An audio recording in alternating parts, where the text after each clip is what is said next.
जय श्री कृष्णा। राधे राधे भक्तजनों, आज आप सभी ने श्रवण करेंगे हनुमान जयंती कथा।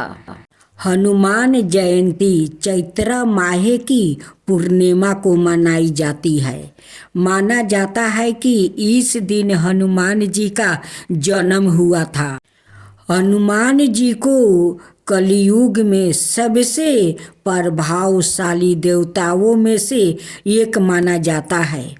विष्णु जी के राम अवतार के बाद रावण को दिव्य शक्ति प्रदान हो गई, जिससे रावण ने अपनी मोक्ष प्राप्ति हेतु शिव जी से वरदान मांगा कि उन्हें मोक्ष प्रदान करने हेतु कोई उपाय बताइए। तब शिव जी ने राम के हाथों मोक्ष प्रदान करने के लिए लीला रची। शिव जी की लीला के अनुसार उन्होंने हनुमान के रूप में वो जन्म लिया ताकि रावण को मोक्ष दिलवा सके।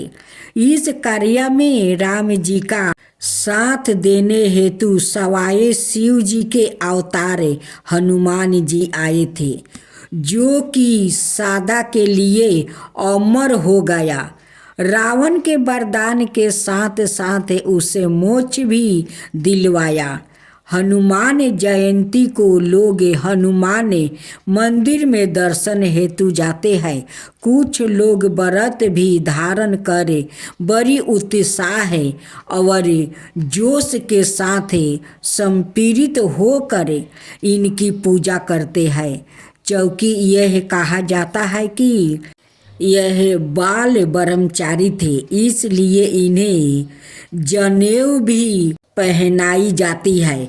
हनुमान जी की मूर्तियों पर सिंदूर और चांदी का बरक चढ़ाने की परंपरा है। कहा जाता है राम की लंबी उम्र के लिए एक बार हनुमान जी अपने पूरे शरीर पर वो सिंदूर चढ़ा लिया था और इसी कारण उन्हें और उनके भक्तों को सिंदूर चढ़ाना बहुत अच्छा लगता है, जिसे चोला कहते हैं।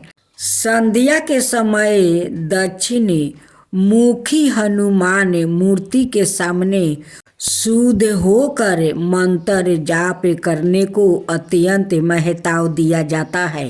हनुमान जी जयंती पर राम रचित मानस के सिंदूरकंठ पाठ को पढ़ना भी हनुमान जी को प्रसन्न करता है।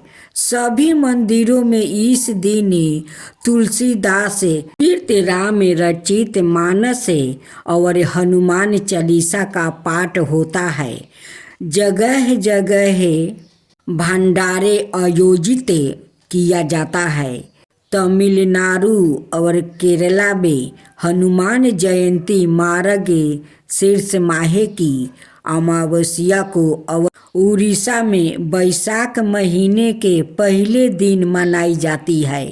वही आंध्र प्रदेश में चैत्र पूर्णिमा से लेकर बैसाख महीने के 21वें दिन तक यह त्योहार मनाया जाता है।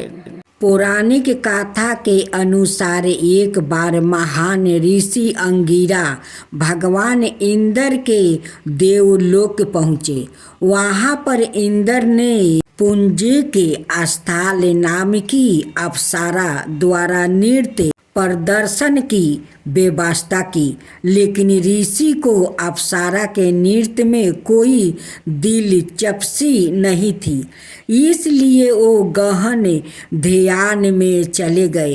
अंत में जब उनके अप्सरा के नृत्य के बारे में पूछा गया, उन्होंने ईमानदारी से कहा कि उन्हें नृत्य देखने में कोई दिलचस्पी नहीं है।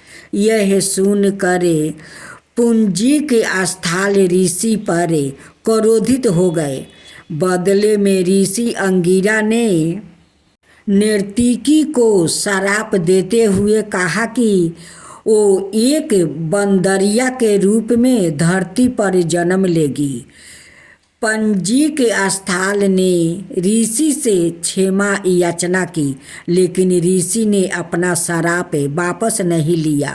नर्तकी एक अनाए ऋषि के पास गई और ऋषि ने अप्सरा को आशीर्वाद दिया कि सतयुग में भगवान विष्णु का एक अवतार प्रकट होगा।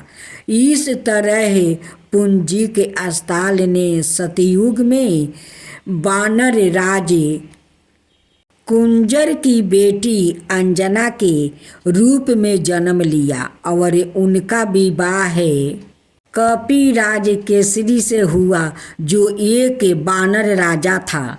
इसके बाद दोनों के एक पुत्र हुआ, जिसे शक्तिशाली हनुमान कहा गया है। भगवान शिव के 11वां अवतार माने जाने वाले हनुमान जी के जन्म दिवस को हनुमान जयंती के रूप में बड़े धूमधाम के साथ मनाया जाता है। यह पर्व हिंदुओं का एक प्रमुख पर्व है। यह चैत्र माह की पूर्णिमा को मनाया जाता है। हनुमान जी की माता का नाम अंजना और पिता का नाम केसरी है। बजरंग बली के जन्म की एक रोचक कथा है। दूसरी कथा का अनुसार सतयुग में राजा दशरथ ने संतान प्राप्ति के लिए गुरु वशिष्ठ के मार्गदर्शन में पुत्राष्टि यज्ञ करवाया, जिसे सिरिंगी ऋषि ने संपन्न किया। यज्ञ संपन्न होते ही यज्ञ कुंड से अग्निदेव सवाए खीर का पात्रा लेकर प्रकट हुआ और तीनों रानियों को बांट दिया। उसी वक्त रानी केकई के हाथों से एक चील ने खीर छीन ली और मुख में भरकर उड़ गई। चील जब उड़ी तो देवी अंजनी के आश्रम से होकर गुजरी और उस वक्त अंजनी ऊपर वो देख रही थी। अंजनी के मुख में खीर का आंशिक भाग गिर गया और अनायास से वो खीर को वो निगल गई, जिसकी वजह से वो गर्भवती हुई और उन्होंने चैत्र मास की पुण्यतिथि पूर्णिमा को बजरंग बली को वो जन्म दिया। अजर अमर बजरंग बली भगवान श्री राम के अनाए भक्त हुआ और सदाए ब्रह्मचारी रह गया। दान पुण्य करना बहुत फलदायक होता है। अगर आप सत्यनारायण भगवान की व्रत करते हैं तो ब्राह्मण को दान दक्षिणा दे, ब्राह्मण को भोजन करवाए, ताकि आपका घर में सत्यनारायण भगवान की कृपा हमेशा बनी रहे। सत्यनारायण भगवान तो यही में खुश रहते हैं कि आज सभी भक्तों ब्राह्मण विष्णु को दान देते हैं, भोजन कराते हैं। इसमें सत्यनारायण भगवान बहुत खुश होते हैं। पूर्णिमा के दिन नदी या तालाब में कहीं भी स्नान कर सकते हैं। अगर नदी नहीं जा सकते हैं तो घर में अगर गंगा जल हो तो जल में मिलाकर स्नान कर लीजिए, वही गंगा स्नान आपको हो जाएगा। हम लोग के साथ कुछ नहीं जाएगा, घर द्वार सब कुछ रह जाएगा। यही दान और पुण्य, ब्राह्मण का भोजन, यही सब कुछ हम लोग के साथ जाएगा और कुछ नहीं जाएंगे। तो साथियों, आइए हम सब हाथ जोड़कर सत्यनारायण भगवान की कथा को सुनते हैं। श्री सत्यनारायण भगवान की व्रत कथा। पहला अध्याय। एक समय की बात है, नैसीरन तीर्थ में सैनकादि 88,000 ऋषियों ने श्री सूत जी से पूछा, हे प्रभु, इस कलयुग में वेद विद्या रहित मनुष्यों को प्रभु भक्ति किस प्रकार मिल सकती है और उनका उद्धार कैसे होगा? हे मुनि श्रेष्ठ, कोई ऐसा तप बताइए जिसे थोड़ा समय में ही पुण्य मिले और मनोवांछित फल भी मिल जाए। इस प्रकार की कथा सुनने की हम लोग इच्छा रखते हैं। सभी शास्त्रों के गाता सूत जी बोले, हे विष्णु, मैं पूज्या, आप सभी ने प्राणियों के हित की बात पूछी है, इसलिए मैं एक ऐसे श्रेष्ठ और व्रत के बारे में आप लोग को जरूर बताऊंगा, जिसके बारे में नारद जी ने लक्ष्मी नारायण जी से पूछा था और लक्ष्मीपति श्री हरि ने नारद जी से कहा था। अब आप भी इसे सुनिए। एक समय की बात है, नारद जी दूसरे के हित की इच्छा लिए अनेक लोक में घूमते हुए मृत्यु लोक में जा पहुँचे।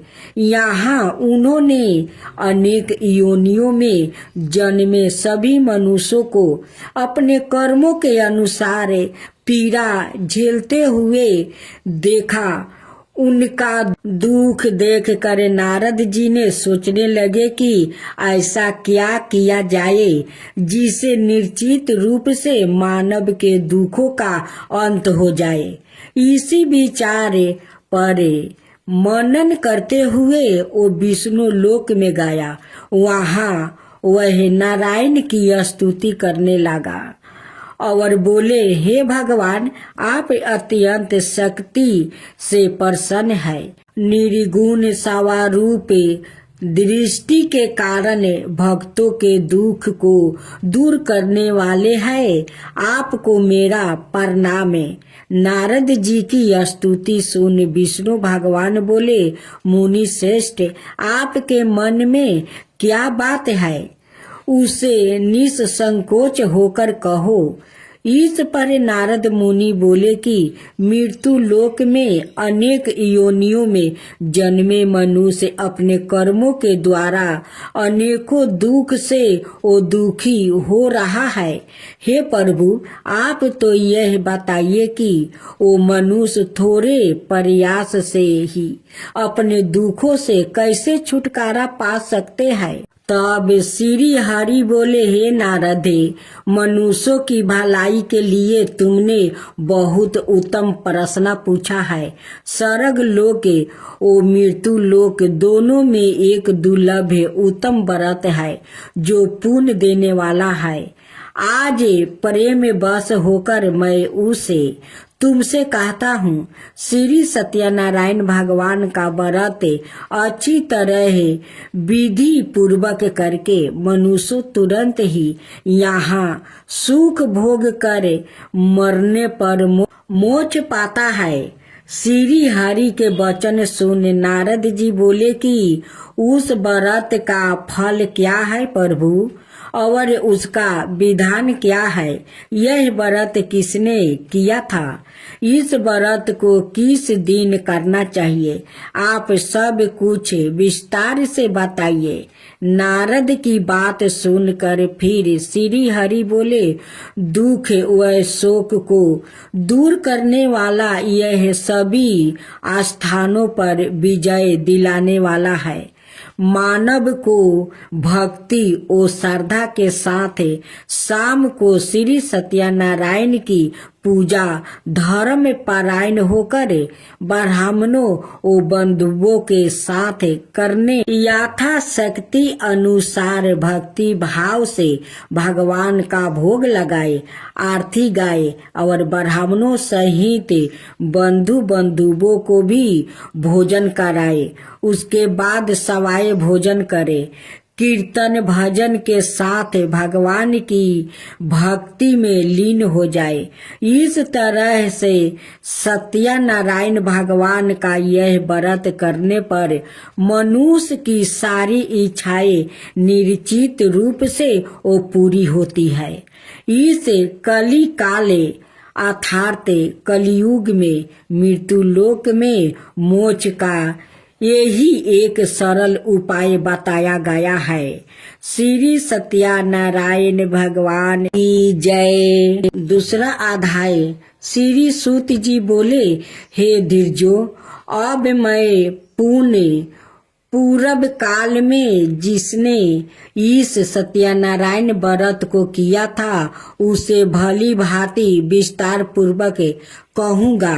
रमणीया काशी नाम के नगर में कोई अत्यंत निर्धन ब्राह्मण रहता था। भूख और प्यास से वो व्याकुल होकर वो प्रतिदिन पृथ्वी पर वो भटकता रहता था। ब्राह्मण प्रिया भगवान ने उस दुखी ब्राह्मण को देखकर वृद्धा ब्राह्मण का रूप धारण करके उस धीरज से आदर पूर्वक पूछा, हे वीर्ये, प्रतिदिन अत्यंत दुखी होकर तुम किस लिए पृथ्वी पर भ्रमण करते रहते हो? हे धीर्य श्रेष्ठ, यह सब बतलाओ, मैं सुनना चाहता हूँ। ब्राह्मण बोला, प्रभु, मैं अत्यंत दलिद्रता ब्राह्मण हूँ और भिक्षा के लिए ही पृथ्वी पर घूमा करता हूँ। यदि मेरी इस दलिद्रता को दूर करने का आप कोई उपाय जानते हो तो कृपा पूर्वक बतलाइए। वृद्धा ब्राह्मण बोला, हे ब्राह्मण देव, सत्यनारायण भगवान विष्णु अभीष्ट फल को देने वाले हैं। हे वीर्ये, तुम उनका उत्तम व्रत करो, जिससे करने से मनुष्य सभी दुखों से मुक्ति हो जाता है। व्रत के विधान को भी ब्राह्मण से प्रयत्न पूर्वक कहकर वृद्धा ब्राह्मण रूपी धारी भगवान विष्णु वही पर अंतर्ध्यान हो गए। वृद्धा ब्राह्मण ने जैसा कहा है उस व्रत को अच्छी प्रकार से वैसा ही करूँगा। यह सोचते हुए उस ब्राह्मण को रात में नींद नहीं आई। अगले दिन प्रातः काल उठकर सत्यनारायण का व्रत करूँगा ऐसा संकल्प करके वह ब्राह्मण भिक्षा के लिए चल पड़ा। उस दिन ब्राह्मण को भिक्षा में बहुत सा धन प्राप्ति हुआ। उसी धन से उसने बंधु बंधुओं के साथ भगवान सत्यनारायण का व्रत किया। इस व्रत के प्रभाव से वह श्रेष्ठ ब्राह्मण सभी दुखों से मुक्ति होकर समस्त संपत्तियों से संपन्न हो गया। उस दिन से लेकर प्रत्येक महीने उसने यह व्रत किया। इस प्रकार भगवान सत्यनारायण के इस व्रत को करके वो श्रेष्ठ ब्राह्मण सभी पापों से वो मुक्ति हो गया और उसने दुर्लभ मोक्ष पद को प्राप्ति किया। हे वीर्ये, पृथ्वी पर जब भी कोई मनुष्य श्री सत्यनारायण का व्रत करेगा उसी समय उसके समस्त दुख नष्ट हो जाएगा। हे ब्राह्मणों, इस प्रकार भगवान नारायण ने महात्मा नारद जी से जो कुछ कहा मैंने वो सब आप लोग से कह दिया है। आगे आप और क्या कहूँ? हे मुनि, इस पृथ्वी पर उस ब्राह्मण से सुने हुए इस व्रत को किसने किया, हम वो सब सुनना चाहते हैं। उस व्रत पर हमारी श्रद्धा हो रही है। श्री सूत जी बोले, मुनियों, पृथ्वी पर जितने यह व्रत किया है उसे आप लोग सुनो। एक बार वह धीर्य श्रेष्ठ अपनी धन संपत्ति के अनुसार बंधु बंधुओं और परिवार जनों के साथ व्रत करने के लिए उद्यत हुआ। इसी बीच एक लकड़हारा वहां आया और लकड़ी बाहर रख कर उस ब्राह्मण के घर गया। प्यास से व्याकुल वो उस ब्राह्मण को व्रत करता हुआ देखकर प्रणाम करके उसे बोला, प्रभु आप यह क्या कर रहे हैं? इसके करने से किस फल की प्राप्ति होती है? विस्तार पूर्वक मुझसे कहिए। बिरिया ने कहा, यह सत्यनारायण का व्रत है जो सभी मनोरथ को वो वरदान करने वाला है। उसी के प्रभाव से मुझे यह सब महान धन धनाए आदि प्राप्ति हुआ है। जल पीकर और प्रसाद ग्रहण करके वो नगर चला गया। सत्यनारायण देव के लिए मन से ऐसा सोचने लगा कि आज लकड़ी बेचने से जो धन प्राप्ति होगा उसी धन से भगवान सत्यनारायण का श्रेष्ठ व्रत करूंगा। इस प्रकार मन से चिंतन करता हुआ लकड़ी को मस्तक पर राख कर उस सुंदर नगर में गया जहाँ धन संपत्ति लोग रहते थे। उस दिन उसने लकड़ी का दोगुना मूल प्राप्ति किया। इसके बाद प्रसन्न हृदय होकर वह पके हुए केले का फल, शक्कर, घी, दूध और गेहूं का चूरन सवाए मात्रा में लेकर अपने घर आया। तत्पश्चात उसने अपने बंधुओं को बुलाकर विधि विधान से भगवान श्री सत्यनारायण का व्रत किया। उस व्रत के प्रभाव से वह धन पुत्र से संपन्न हो गया और इस लोक में अनेक सुखों का उपयोग कर अंत में सत्यपुरी अर्थात वैकुंठ लोग चला गया। श्रीमान नारायण नारायण। तीसरा अध्याय।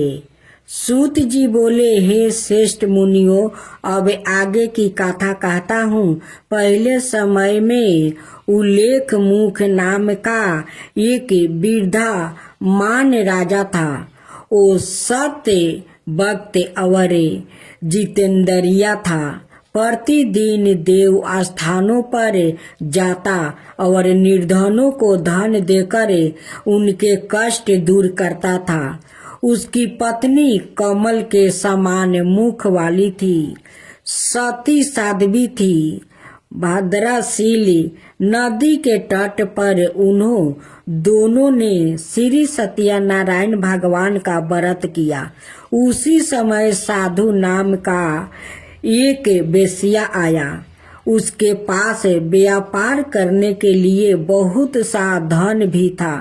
राजा को व्रत देख कर वो विनय के साथ पूछने लगा, हे राजन, भक्ति भाव से पूर्ण होकर आप यह क्या कर रहे हैं? मैं सुनने की इच्छा रखता हूँ, तो आप कृपा करके मुझे बताइए। राजा बोला, मैं अपने बंधुओं के साथ पुत्रादि की प्राप्ति के लिए श्री सत्यनारायण भगवान का व्रत ओ पूजन कर रहा हूँ। राजा का वचन सुने साधु अंदर से बोला, हे राजन, मुझे इस व्रत का सारा विधान कहिए। मैं भी इस व्रत को करूँगा। मेरी भी संतान नहीं है और इस व्रत को करने से निश्चित रूप से मुझे संतान की प्राप्ति होगी। राजा से व्रत का सारा विधान सुन व्यापारी ने निर्भीत हो वो अपने घर गया। साधु ने अपनी पत्नी को संतान देने वाले इस व्रत का वर्णन कह सुनाया और कहा कि जब मेरी संतान होगी तब मैं इस व्रत को करूँगा। साधु ने इस तरह के वचन अपनी पत्नी लीलावती से कहे। एक दिन लीलावती पति के साथ आनंदित हो सांसारिक धर्म में परिवीत होकर सत्यनारायण भगवान की कृपा से गर्भवती हो गई। 10वें महीने में उसके गर्भ से एक सुंदर कन्या ने जन्म लिया। माता पिता ने अपनी कन्या का नाम कालावती रखा।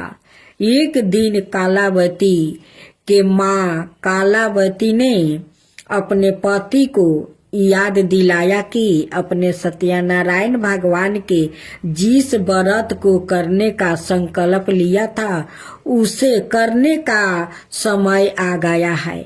आप इस व्रत को करिए। साधु बोला कि हे वीर्ये, इस व्रत को मैं उसके विवाह पर करूँगा।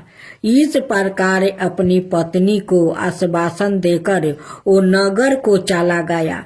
साधु ने एक बार नगर में अपनी कन्या को सखियों के साथ देखा तो उसे लगा कि उसकी कन्या अब विवाह योग्य हो गई है और उसने कन्या के योग्य वर ढूंढना शुरू कर दिया। एक दिन साधु की बात को ध्यान में रखते हुए एक नगर में पहुंचा और वहां देखभाल कर सुयोग्य मानिक पुत्र को ले आया। सुयोग्य लड़के को देखे साधु ने बंधु बंधुओं को बुलाकर अपनी पुत्री का विवाह करवा दिया। लेकिन दुर्भाग्य की बात यह है कि साधु ने अभी श्री सत्यनारायण भगवान का व्रत नहीं किया। इस पर श्री भगवान क्रोधित हो गए और श्राप दिया। अपने कार्य में कुशल साधु विनय जमाई को लेकर समुन्दर के पास स्थित होकर रत्नासारपुर नगर में गया। वहां जाकर दामाद ससुर दोनों मिलकर चंद्रकेतु राजा के नगर में वो व्यापारी करने लगा। एक दिन भगवान सत्यनारायण की माया से एक चोर राजा का धन चुरा कर वो भाग रहा था। उसने राजा के सिपाहियों को अपना पीछा करते देख चुराया हुआ धन वहां रख दिया जहां साधु अपने जमाई के साथ ठहरा हुआ था।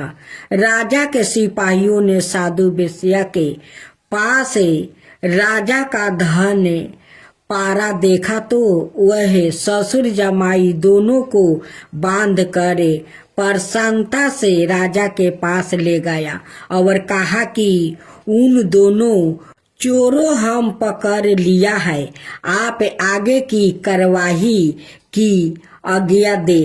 राजा की आज्ञा से उन दोनों को कठिन कारावास में डाल दिया गया और उनका सारा धन भी उनसे छीन लिया गया।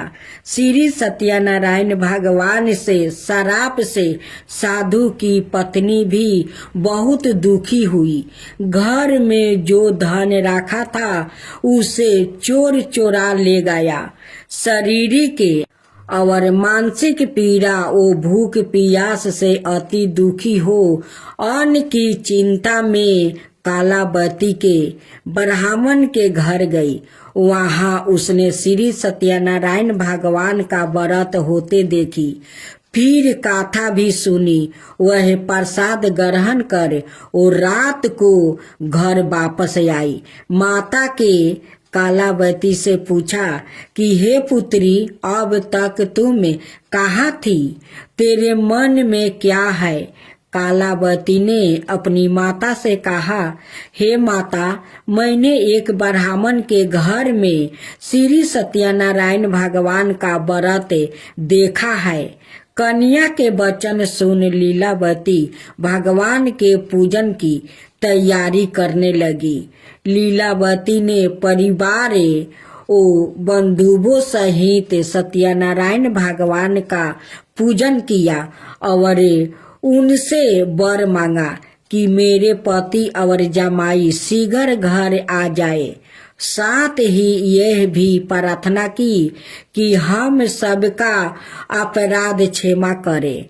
श्री सत्यनारायण भगवान इस व्रत से संतुष्ट हो गया और राजा चंद्रकेतु को सपने में दर्शन देकर कहा कि हे राजन, तुम उन दोनों वेश्या को छोड़ दो और तुमने उनका जो धन लिया है उसे वापस कर दो।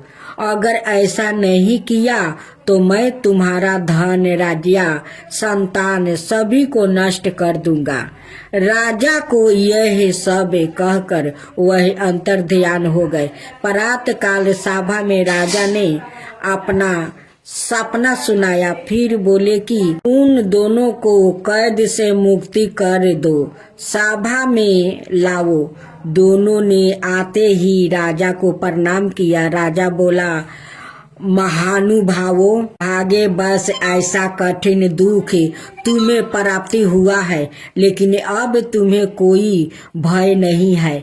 ऐसा कहकर राजा ने उन दोनों को नए वस्तु भूषण भी पहनाया और जितना धन उनका लिया था उससे दोगुना धन वापस कर दिया। दोनों वेश्या अपने घर को चल दिया। श्रीमन नारायण नारायण नारायण। अब चौथा अध्याय। श्री सूत जी बोले, साधु विनय मंगल चरण और ब्राह्मणों को धन देकर अपने नगर के लिए चल पड़ा। साधु के कुछ दूर जाने पर भगवान सत्यनारायण की उसकी सत्यता की परीक्षा के विषय में जिज्ञासा हुआ। साधु, तुम्हारी नाव में क्या भरा है? तब धन के मद में चूर दोनों महाजनों ने अवहेलन पूर्वक हंसते हुए कहा, दंडी, क्यों पूछ रहे हो? क्या कुछ दिरबा लेने की इच्छा है? हमारी नाव में तो लाता और पते आदि भरे हैं। ऐसी निष्ठुर वाणी सुनकर तुम्हारी बात सच हो जाए। ऐसा कहकर दंडी सन्यासी को रूप धारण किए हुए भगवान कुछ दूर जाकर समुंदर के समीप बैठ गए। दंडी के चले जाने पर नृत्य क्रिया करने के पश्चात उतराई हुई अर्थात जल में ऊपर की ओर उठी हुई नौका को देखकर साधु अत्यंत आश्चर्य में पड़ गया और नाव में लाता और पते आदि देखकर मूर्छित हो वो पृथ्वी पर गिर पड़ा। सचेत होने पर मानिक पुत्रा चिंतित हो गया। तब उसके दामाद ने इस प्रकार कहा, आप शोक क्यों करते हैं? दंडी ने श्राप दे दिया है। इस स्थिति में ही चाहे तो सब कुछ कर सकते हैं, इसमें संदेह नहीं।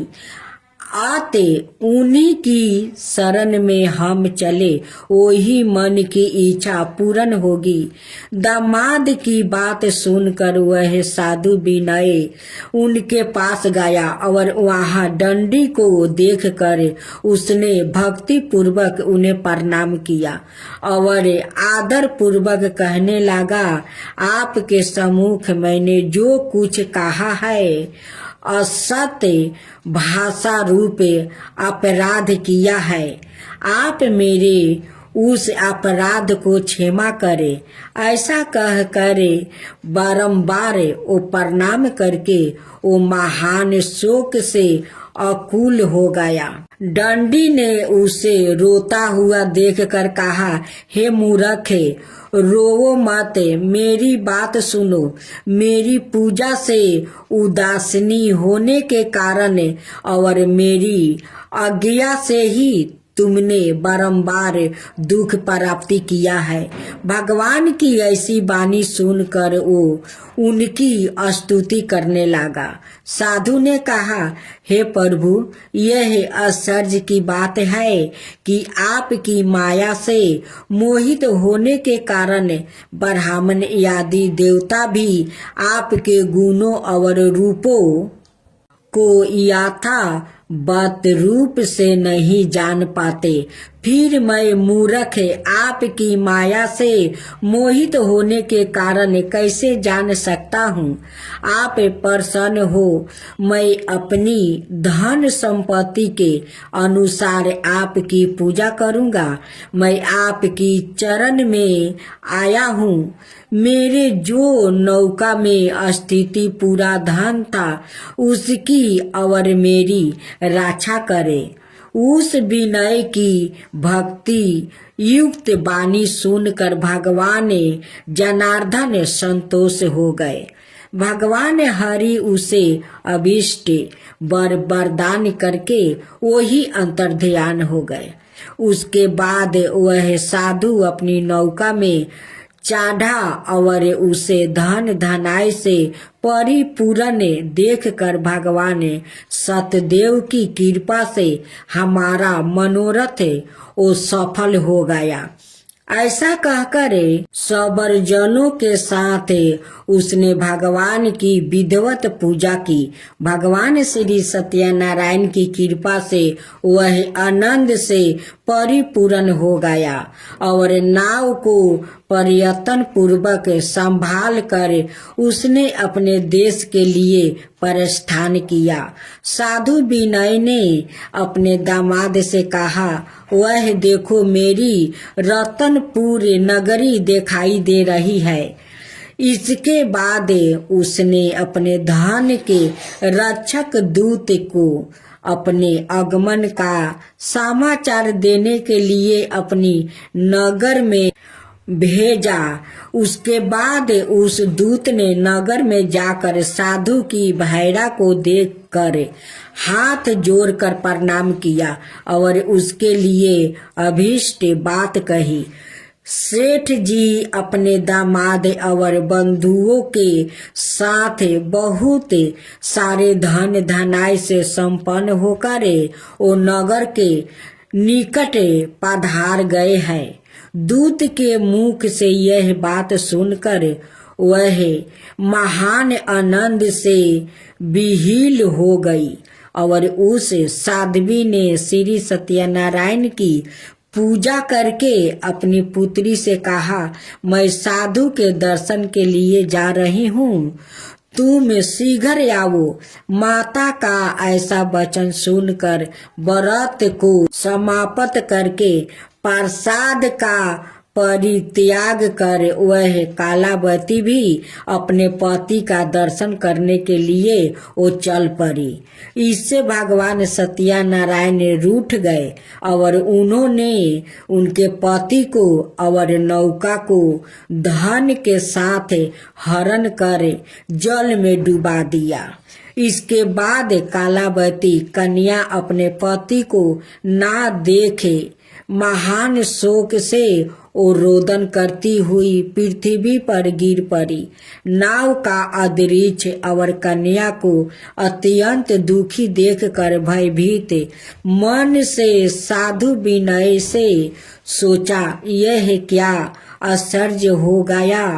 नाव का संचालन करने वाले भी सभी चिंतित हो गए। तदंतर वह लीलावती भी कन्या को देखकर विहील हो गई और अत्यंत दुख से विलाप करती हुई अपने पति से इस प्रकार बोली, अभी अभी नौका के साथ वह कैसे अलिच्छित हो गया। ना जाने किस देवता की उपेक्षा से वह नौका हरण कर ली गई है, अथवा श्री सत्यनारायण का महात्मा कौन जान सकता है। ऐसा कहकर वो सबर-जनों के साथ विलाप करने लगी और कालावती कन्या को गोद में लेकर वो रोने लगी। कालावती कन्या भी अपने पति के नष्ट हो जाने पर दुखी हो गई और पति की पटुका लेकर उनका अनुमगन करने के लिए उसने मन में निश्चय किया। कन्या के इस प्रकार के आचरण को देखकर भैरा सहित वह धर्मगत साधु विनय अत्यंत शोक संपत्ति हो गया और सोचने लगा, यह तो भगवान सत्यनारायण ने यह अपहरण किया है, अथवा हम सभी भगवान सत्यदेव की माया में मोहित हो गया है। अपनी धन शक्ति के अनुसार मैं भगवान श्री सत्यनारायण की पूजा करूंगा। सभी को बुलाकर इस प्रकार कहकर उसने अपने मन की इच्छा प्रकट की और बारंबार भगवान सत्यदेव को दंडवत प्रणाम किया।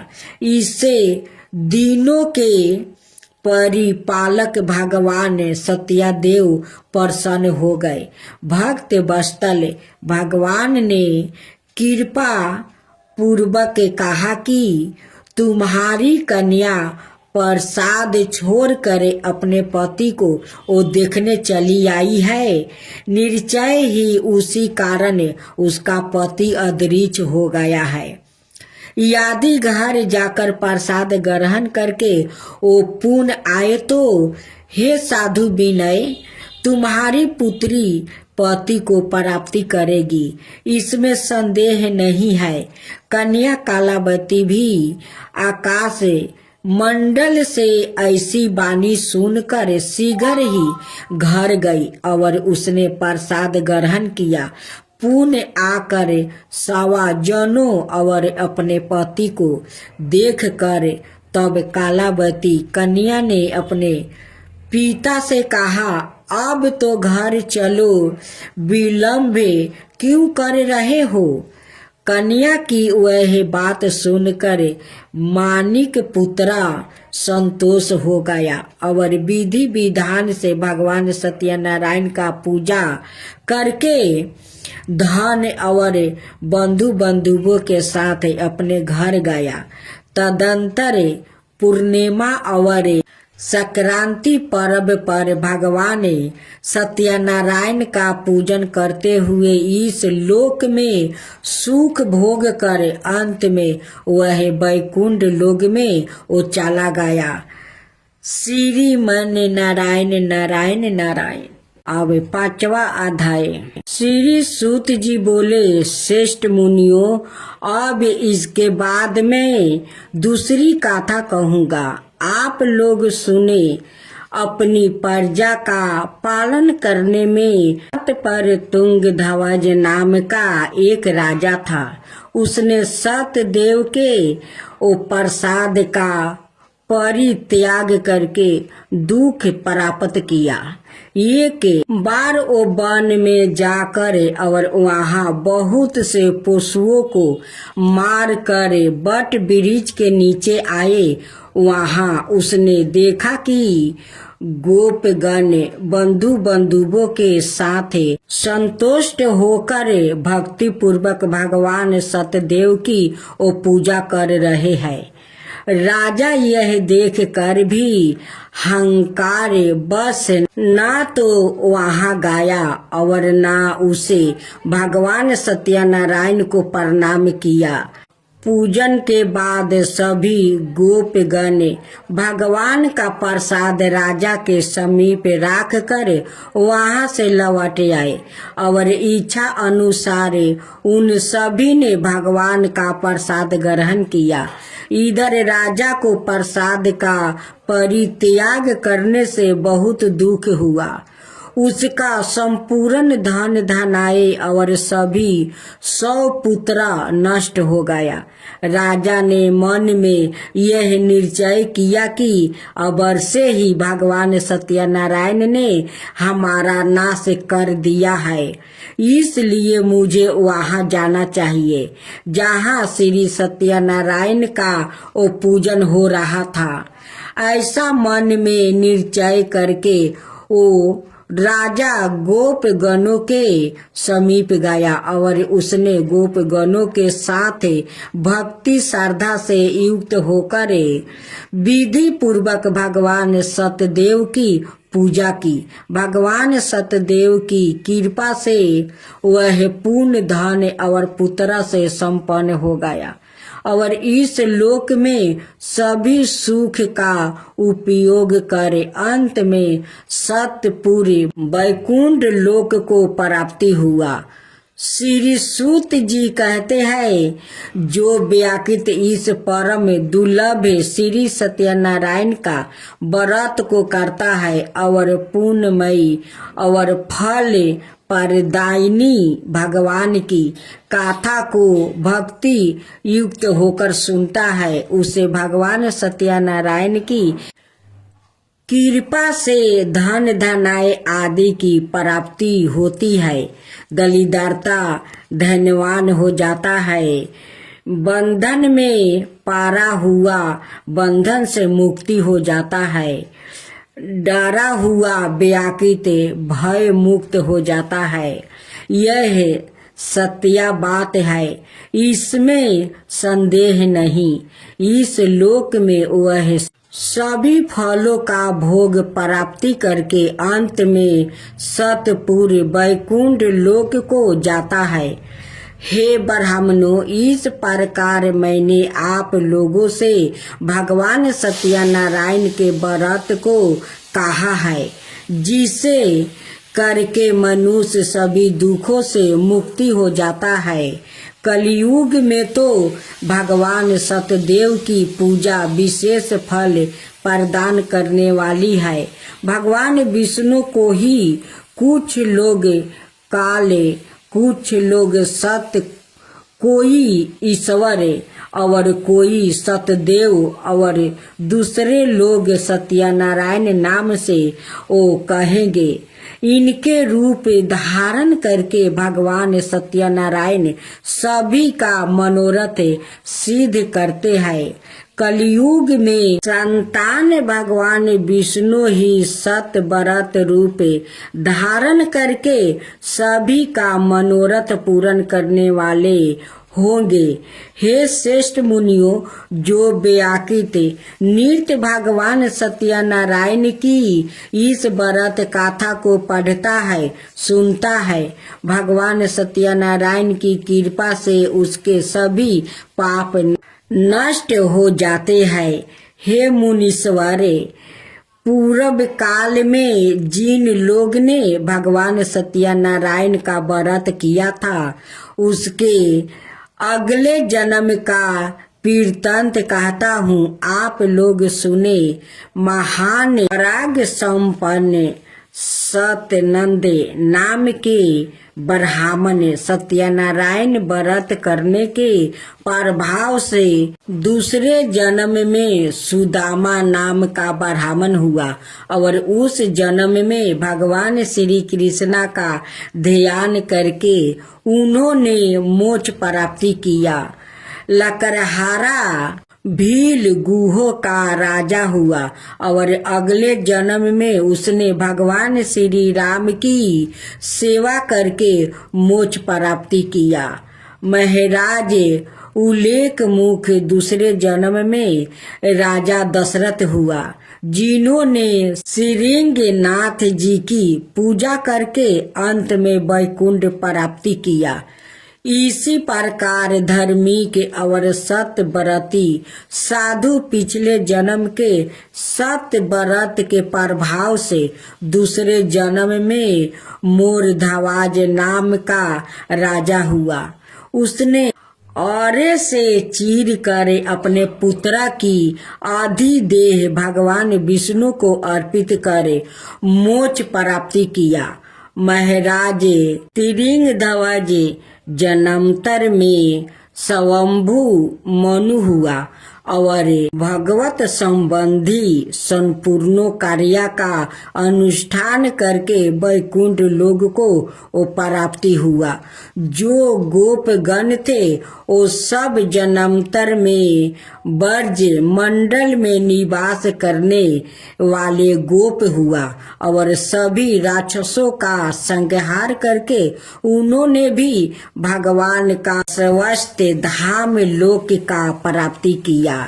इस प्रकार श्री स्कंद पुराण के अंतर्गत रेवा खंड में श्री सत्यनारायण व्रत कथा का यह 5वां अध्याय पूर्ण हो। विष्णु की आरती।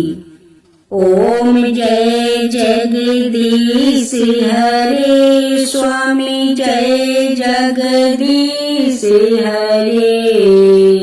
भक्तों जन के संकट क्षण में दूरी करे। जो धावे फल पावे दुखी विनाशी मन का।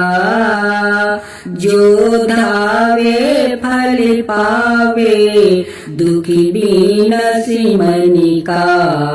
सुख संपत्ति घर आवे कष्ट मिटे तनिका। ओम जय जगदीश हरे स्वामी जय जगदीश हरे।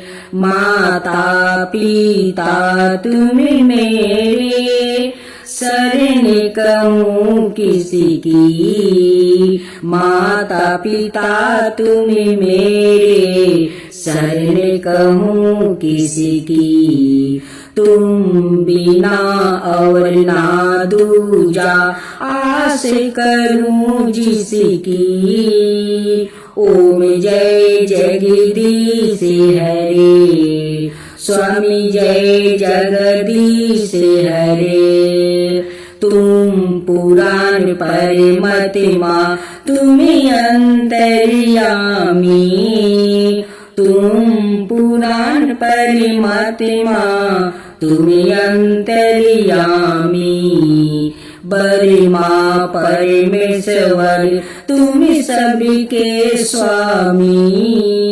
ओम जय जगदीश हरे ओम जय जगदीश हरे। तुम करुणा के सागर तुम पालन करता। तुम करुणा के सागर तुम पालन करता। मैं मूर्ख खल कमी कृपा करो भक्तो। मैं मूर्ख खल कमी कृपा करो भक्तो। ओम जय जगदीश हरे स्वामी जय जगदीश हरे। तुम हो एक गोचरी सबके प्राणपति।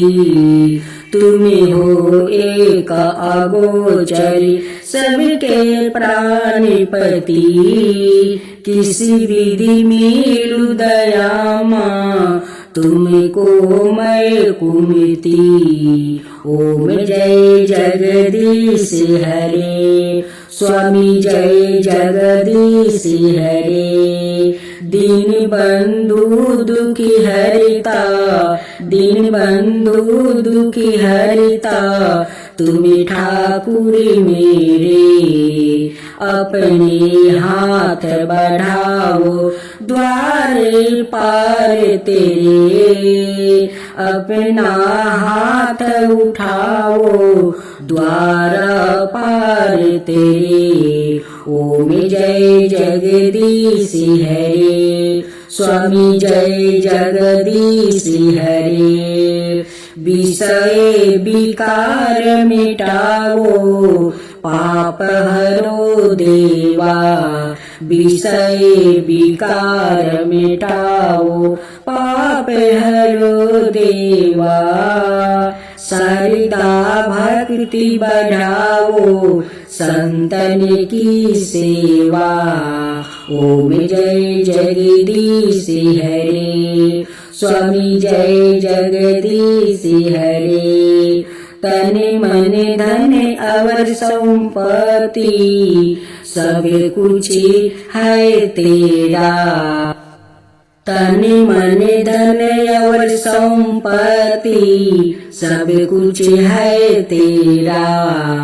तेरा तुझको अर्पण किया लोगे मेरा, तेरा तुझको अर्पण किया लोगे मेरा। ओम जय जगदीश हरे, स्वामी जय जगदीश हरे।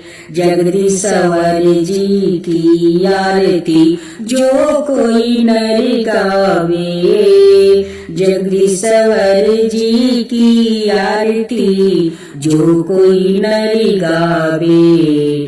कहत शिवानंद स्वामी मन बछिति फल पावे। ओम जय जगदीश हरे, स्वामी जय जगदीश हरे।